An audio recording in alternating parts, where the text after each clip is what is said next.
And I just became completely obsessed with it. That's all I thought about 24 hours a day.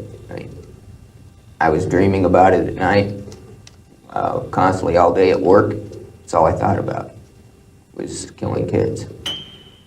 I am what a child molester looks like. There is no dirty old man. Dirty old man does not exist. I am what a child molester looks like. I am what a serial killer looks like. O homem que você acabou de ver na tela implorou para ser executado, alegando que não conseguia controlar seus impulsos sexuais. Ele foi enforcado em 1993. Quando se fala em execuções por enforcamento, muitos pensam em cenas do início do século XX.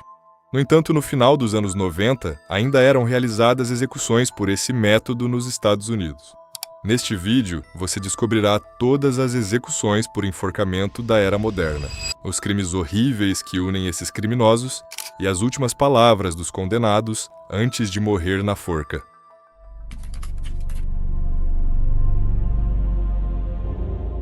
Wesley Dodd nasceu em Richland, Washington, em 1961.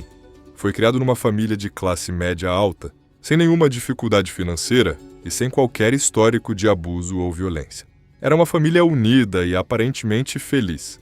Desde os 10 anos, Dodd já mostrava comportamentos bem estranhos para a idade dele, com um forte lado exibicionista. Ele ficava mostrando as partes íntimas pela janela de casa, ou saía pedalando as bicicletas completamente pelado.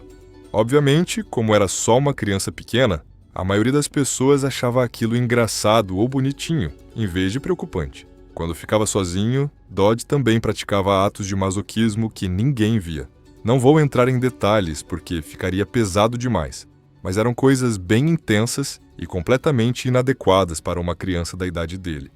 Na adolescência, Wesley já tinha consciência de que era homossexual, mas também admitiu que sentia uma atração perigosa por crianças. Segundo ele mesmo contou, esses impulsos eram tão fortes que bastava uma situação cotidiana, como trocar a fralda de um bebê, para eles serem ativados. Dodd começou a abusar sexualmente de menores ainda bem jovem. Suas primeiras vítimas foram os próprios primos. Embora os familiares tivessem suspeitas constantes, era difícil para eles acreditar que os abusos estavam acontecendo dentro da própria casa. E isso permitiu que os crimes continuassem por anos. Com o tempo, ele passou a se oferecer para cuidar das crianças e bebês dos vizinhos do bairro, e também abusava deles de forma sistemática. Aos 18 anos, ele já havia sido preso 2 vezes, uma tentando sequestrar 2 meninas pequenas e outra oferecendo dinheiro para meninas irem com ele para um motel. Essas passagens pela polícia deixaram antecedentes criminais, mas de forma inexplicável, ele foi solto. Foi aí que a história virou de vez. Com o passar dos anos, as fantasias de Dodd foram ficando cada vez mais macabras. Ele começou a fantasiar com tortura e assassinato. Como na região ele já era conhecido como o cara que gostava de criança e tinha 6 prisões pelo mesmo motivo, resolveu se mudar para Vancouver.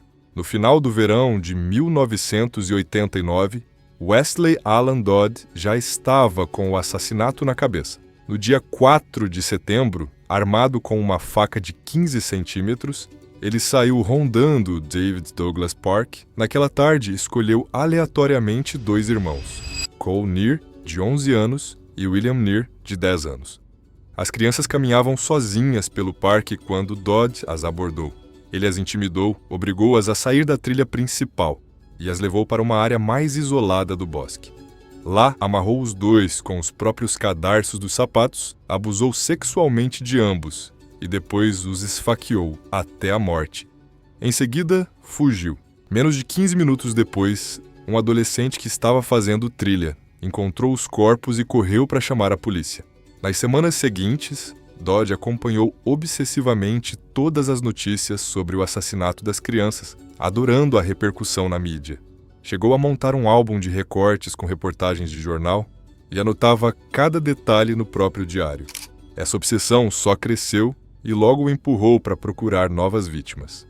No dia 29 de outubro, ele atravessou o rio para Portland, no Oregon, e sequestrou Lee Isley, de apenas 4 anos, do pátio da escola primária Richmond.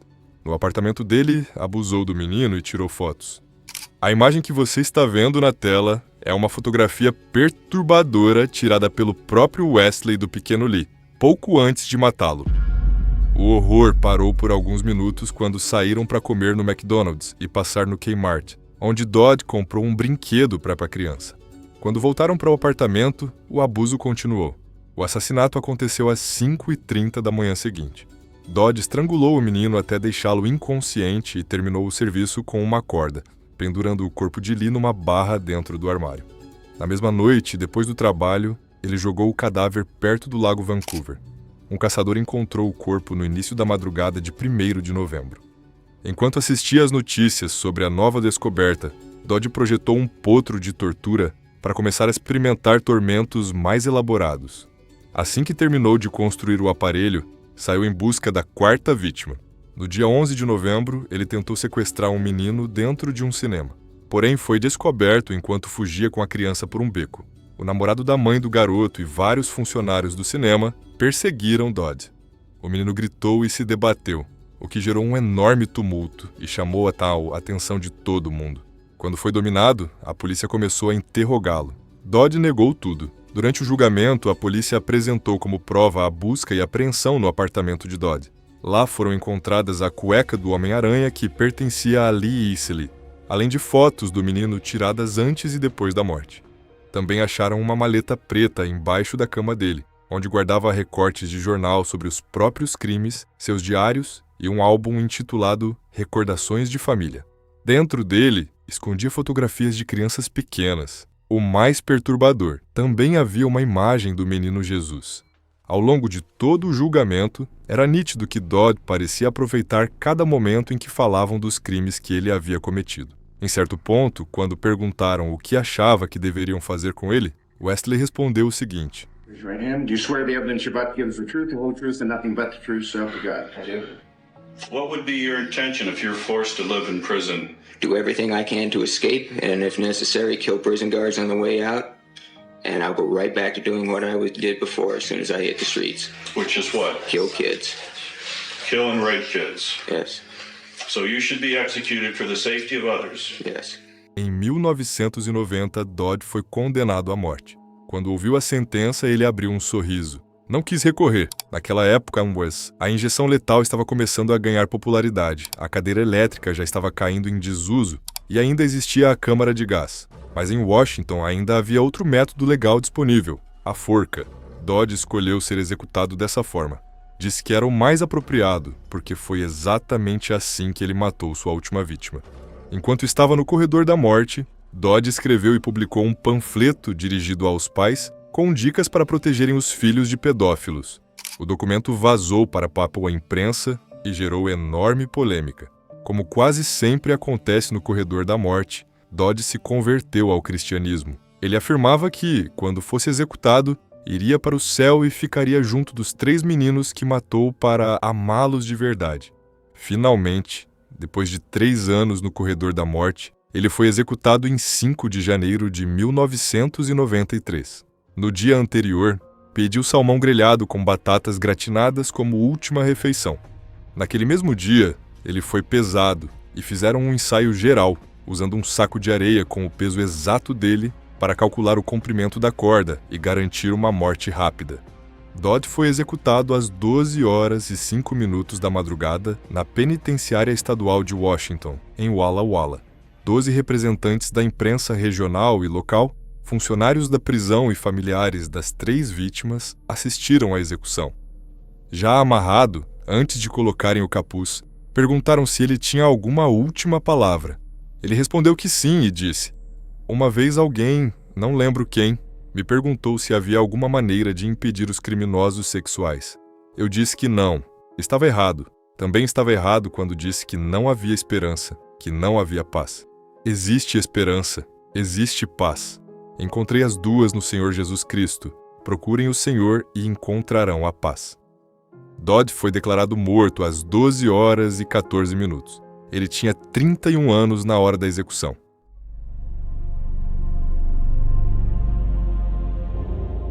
No inverno de 1974, a família Wickland parecia levar uma vida tranquila em Clearview, Washington. Renee Wickland, de 23 anos, era casada com Jack Wickland e mãe de uma bebê chamada Shanna, que tinha pouco mais de 1 ano. O casal curtia a casa deles numa área rural e pacífica, sem fazer ideia da tragédia que estava por vir. Um dia, Renai resolveu limpar as janelas de fora da casa, enquanto a filhinha dormia lá dentro. Essa tarefa simples deixou ela vulnerável. Foi nesse momento que Charles Rodman Campbell, um homem de 22 anos, com quase 1,95 metros de altura e cabelo ruivo, natural do Havaí, rondava o bairro procurando algo para roubar. Campbell invadiu a casa dos Wickland, ameaçou Renai com uma faca e a obrigou a tirar a roupa, avisando que mataria o bebê, Shanna, se ela não obedecesse. O ataque foi brutal e aterrorizante. Depois do estupro, Campbell fugiu, deixando Renai gravemente traumatizada, mas viva. Renai ligou imediatamente para a polícia e registrou a ocorrência. Embora o agressor não tenha sido pego na hora, ela colaborou com as autoridades. 2 anos depois, em 1976, Renai identificou Campbell com certeza numa fila de reconhecimento. Charles Campbell foi preso e julgado pelo abuso sexual contra Renai. Foi condenado por agressão em primeiro grau e sodomia. Tanto Renai Wickland quanto a vizinha Barbara Hendrickson testemunharam contra ele, e isso foi decisivo para a condenação. Ele recebeu uma pena de 4 anos de prisão. Durante o tempo que passou preso, Campbell desenvolveu um ódio profundo por Renai e Barbara por terem testemunhado contra ele. Essa raiva virou uma obsessão. Mesmo com a gravidade do crime, anos depois ele foi colocado num programa de liberdade para trabalho. Em 14 de abril de 1982, enquanto estava nesse programa, Campbell, movido por um ódio irracional, voltou para Clearview com intenção de matar. Foi direto para a casa de Renai Wickland e da família. Ele invadiu a casa e atacou primeiro Renai. Espancou ela brutalmente, tirou sua roupa e a assassinou cortando sua garganta no quarto. A violência foi extrema, com sinais claros de mutilação e de uma raiva que havia sido guardada por anos. Shanna Wickland, a menina de 8 anos, foi a segunda vítima. Foi atacada na sala de jantar, espancada e arrastada até o quarto da mãe, onde também tiveram a garganta cortada. A criança tentou resistir ou fugir, mas não teve a menor chance contra a fúria de Campbell.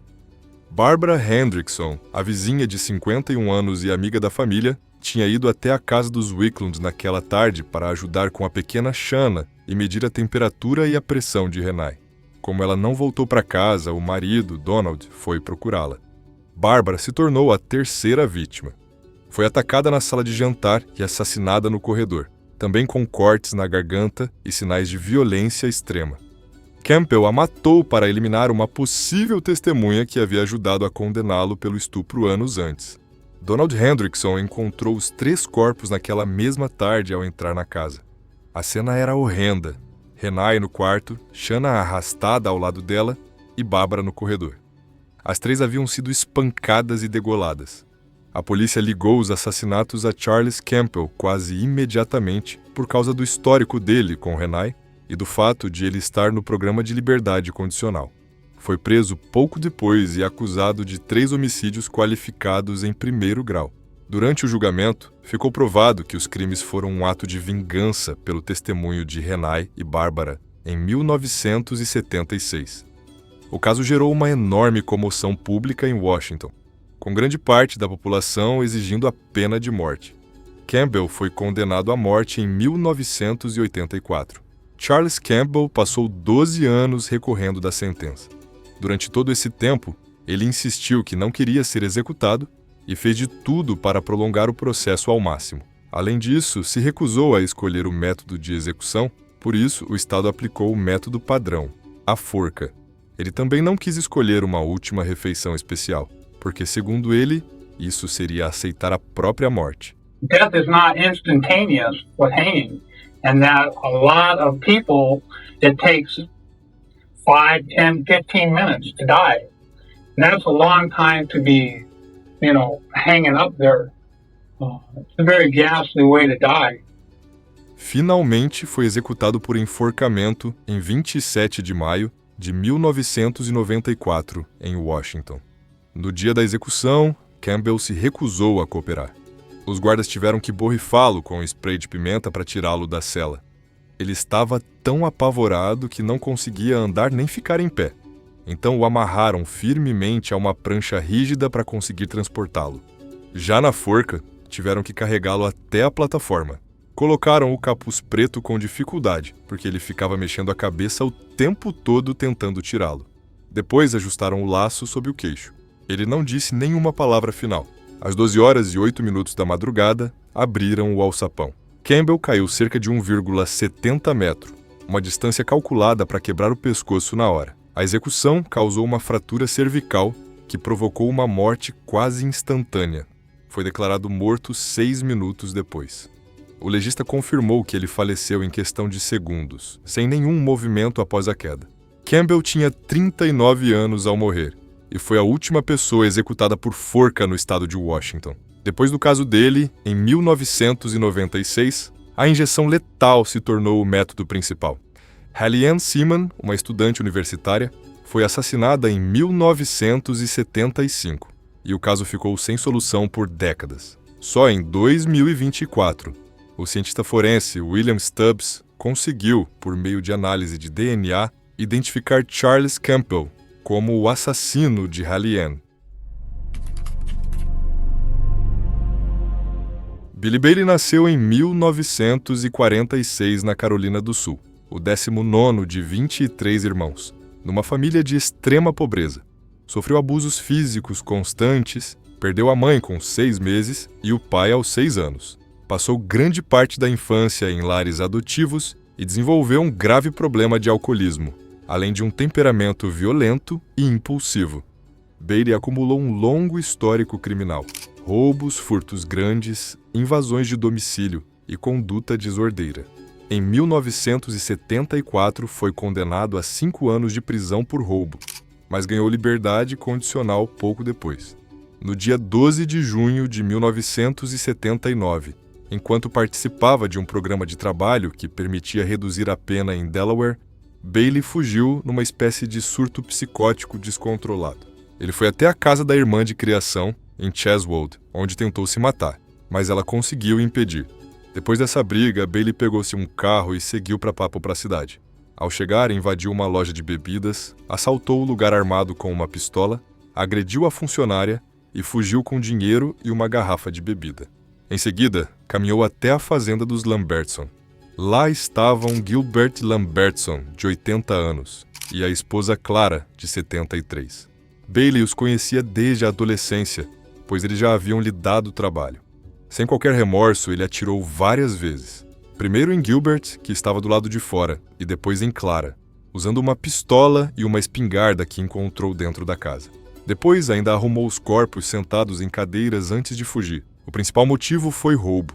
Enquanto escapava a pé, um helicóptero da Polícia Estadual de Delaware o localizou. Bailey tentou atirar no copiloto, mas errou.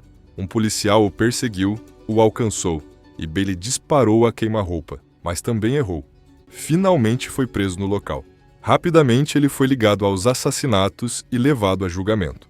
Em 1980, a defesa alegou que ele agiu sob extrema angústia emocional por causa da infância marcada por abusos e alcoolismo. No entanto, durante todo o processo, Bailey se mostrou agressivo. Em certo momento, ele disse ao juiz: "Pode mandar me enforcar, seu filho da puta. Eu matei eles." Billy foi condenado por 2 homicídios qualificados em primeiro grau, além de roubo e outros crimes. O júri o sentenciou à morte por enforcamento, o método previsto na condenação original.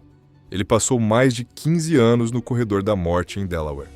Embora o estado tenha mudado para a injeção letal em 1986, Bailey teve a opção de escolher esse método, mas recusou e exigiu ser enforcado, dizendo que não queria ser dormido como um cachorro.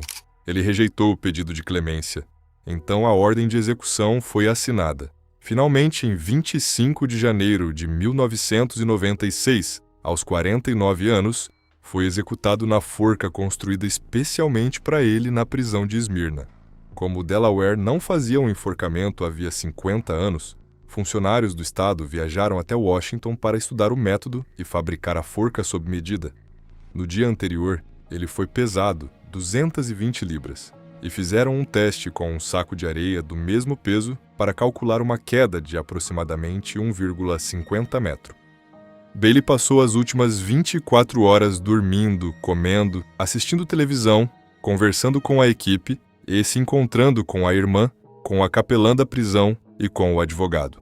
Para a última refeição, pediu um bife bem passado, batata assada com creme azedo e manteiga, pãezinhos com manteiga, ervilhas e sorvete de baunilha. Minutos antes da execução, já amarrado, perguntaram se ele tinha palavras finais. Ele respondeu: "Não, senhor." Billy Bailey se tornou a primeira pessoa executada por enforcamento em Delaware em 50 anos e a terceira nos Estados Unidos desde 1965. Até hoje, seu caso é a última execução legal feita por esse método no país. A imagem que você está vendo corresponde ao lugar real onde ele foi executado. Os patíbulos foram desmontados em 2003. É curioso que, mesmo sendo um caso relativamente recente, exista tão pouca informação disponível e que a maioria dos detalhes venha apenas de jornais antigos. Para fechar, vou te contar sobre a última execução pública realizada nos Estados Unidos, em 1936. O caso de Rainey Bethia. Rainey Bethia, um jovem negro de 26 anos, nascido na Virgínia e órfão desde cedo, tinha antecedentes por roubo. No dia 7 de junho de 1936, em Owensboro, Kentucky, ele atacou Licia Edwards, uma viúva de 70 anos que morava sozinha na East Fifth Street. Bethia conhecia bem a casa, pois havia trabalhado lá fazendo serviços de limpeza. Para entrar, ele subiu no telhado de um anexo e acessou o quarto pela janela, retirando uma grade. Uma vez dentro, acordou Edwards, estrangulou-a e a agrediu brutalmente. Antes de fugir, vasculhou o quarto e roubou vários anéis de ouro. O corpo foi encontrado na manhã seguinte por uma família que morava no andar de baixo. Na cena, os investigadores encontraram pegadas de lama e uma prova decisiva: um anel de celuloide com a inicial R, que pertencia a Bethia. Ele foi capturado no dia 10 de junho, escondido entre arbustos perto do rio Ohio. Depois da prisão, confessou várias vezes e indicou onde escondeu as joias roubadas que foram recuperadas pela polícia. Para garantir uma execução pública, o Ministério Público fez uma jogada estratégica. Acusou-o apenas de estupro. Na época, o assassinato era punido com execução privada na cadeira elétrica. Mas uma lei de 1920 permitia que condenados por estupro fossem enforcados publicamente no condado onde o crime aconteceu. A execução foi marcada para 14 de agosto de 1936 e atraiu cerca de 20 mil pessoas, transformando a cidade num verdadeiro espetáculo. Nas imagens da época, vê-se famílias inteiras assistindo, enquanto vendiam comida e bebida, e gente chegava de outros estados só para ver. O evento foi comandado por Florence Thompson, que se tornou a primeira mulher xerife a dirigir uma execução nos Estados Unidos, assumindo o cargo após a morte do marido. Na última refeição, antes de ser levado ao patíbulo às 5 horas e 20 minutos da manhã, Bethia pediu frango frito, costeleta de porco e melancia. Segundo os registros, antes de subir os 13 degraus da forca, ele pediu para tirar os sapatos porque não queria morrer com eles calçados. Não disse nenhuma palavra final. A execução durou vários minutos e ele foi declarado morto logo depois. Assim que terminou, parte da multidão invadiu o local para pegar lembranças, arrancando pedaços da capuz. Por causa desse caso, em 1938, o Kentucky proibiu oficialmente as execuções públicas.